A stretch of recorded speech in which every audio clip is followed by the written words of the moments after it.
Well, those of you that watch the Ranger Nick segment over the past couple months know we've focused on cattle, we've focused on horses, and I've been getting quite a bit of fan mail from some of the chickens out there, and I've been trying to decipher what they're saying. It is chicken scratch, and I feel like they're jealous. They need some more time. We need to talk poultry for a little bit. As the air cools down and fall starts in, I thought, let's spend some time talking about avian influenza, what UGA is doing about it, and let's start by visiting with a couple of poultry scientists. I'm joined by a couple of them today right off the campus at UGA. Dr. Bruce Webster. Hey, Doc, good to see you. And Dr. Brian Fairchild. I want to start with Dr. Webster for a second and talk about avian influenza. What is this? How does it get started for the folks at home that might have a backyard flock, or maybe the producer that has a large house of chickens? Talk to us about that, Doc. Well, avian influenza is really an avian disease, obviously, by the name, that has a lot of varieties. It's a virus, but there's many variations of the virus, some of which are highly pathogenic. They're all quite contagious, some of which are highly pathogenic and basically kill flocks. And that's why it's of concern. The contagious nature of the disease and the pathogenicity of the disease such as makes it a threat to our commercial poultry industry and our backyard flock population in the state, because it can be spread so easily. Which is so interesting. I'm wondering about the person at home that might have a backyard flock. They walk outside one day, they see a couple of dead birds. What's a step or two or three that they should do right away to do something about that? Well, a very good, simple step would be to contact their county agent, who has contacts with the Georgia Poultry Lab Network and can put them through an avian influenza hotline. If it looks like that might be the disease, the Georgia Poultry Lab Network has people who will come and test the birds and really confirm whether or not that might be the case. Interesting. And that's, so we know a little bit of background on what this influenza is. Well, you know I'm a big fan of UGA Extension, and I want to talk about what is UGA doing to get the word out there about this, and Dr. Fairchild is going to share a little bit of that. Doc, what kind of things are we doing to get that word out and share these kind of things that Dr. Webster shared? We've had a number of meetings across the state for both backyard flock owners as well as poultry companies. In addition, we've got information on our website.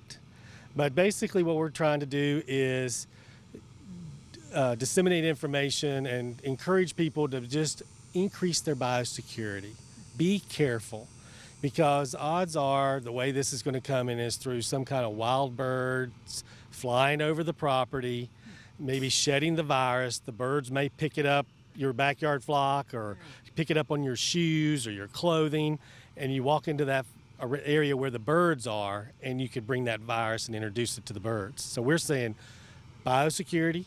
Be careful, maybe have your own set of clothes and shoes that you just wear around the chickens, not anywhere else. And just be aware for looking for signs of what avian influenza is that Dr. Webster mentioned. Interesting. And so just the simple fact of stepping in bird poop is going to transmit that disease potentially to my flock in my backyard. That's correct. Interesting. Now, for the folks at home who are watching the tailgate and the football games this time of year and eating those chicken wings, should they be worried? What do you think? No, they should not be worried. All flocks are tested every year. Every flock prior to slaughter or processing will be, before removal from the farm, will be tested for avian influenza, and it will not leave the farm unless it tests negative. So I want to give everybody at home a chance to see what a UGA student would experience in one of these awesome poultry science classes. So yours truly is going to be the student for a second, and Dr. Webster is going to talk us through how we would evaluate this white leghorn chicken that I'm holding right here. So Doc, talk about how would we evaluate this bird, and with me as a student, teach me something. Okay, well, first, we obviously want our students to be very, very knowledgeable of the sciences of poultry production, but we don't want them to graduate from here without actually being truly comfortable with birds and just know how to work with them, know how to handle them, know how to keep them well and safe as we handle them, and to evaluate them for various aspects such as past egg production or well-being. So to start with, we really want to start with the bird upright and look at its face. Okay. Is the eye bright? Is there good coloration? Is the flesh full, sort of thing? In this case, we'd also could look at the eye ring and the beak. In this case, you can see they're not very yellow. That means the bird's been laying eggs, and putting the yellow pigment that is in the feed into the egg. That's why the yolk is yellow and not into the beak and eye ring. If we wanted to look at further egg production, the more the bird produces eggs, the more bleaching there is in the legs. So you can see here, this bird here has fairly white legs. It's produced a lot of eggs, whereas this one's legs are still quite yellow. It's not produced so many eggs just yet. So that's kind of one of the things we can look at. The other, basically, we want to look at what kind of condition the bird is in, because the more eggs it lays, in this case it's an egg-producing bird, it has to put calcium into every egg.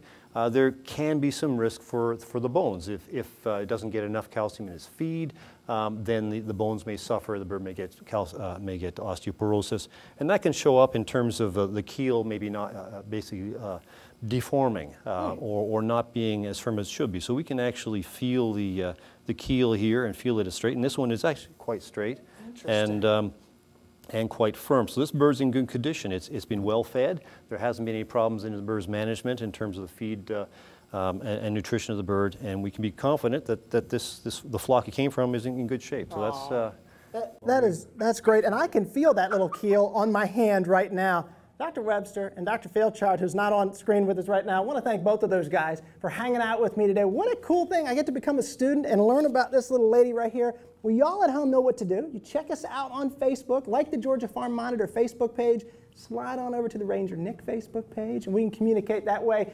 And for all of us here at the Monitor, I'm Ranger Nick reminding you that enthusiasm is contagious, so pass it on. Y'all, thanks so much for watching. We'll see you all right back here again next month. See ya.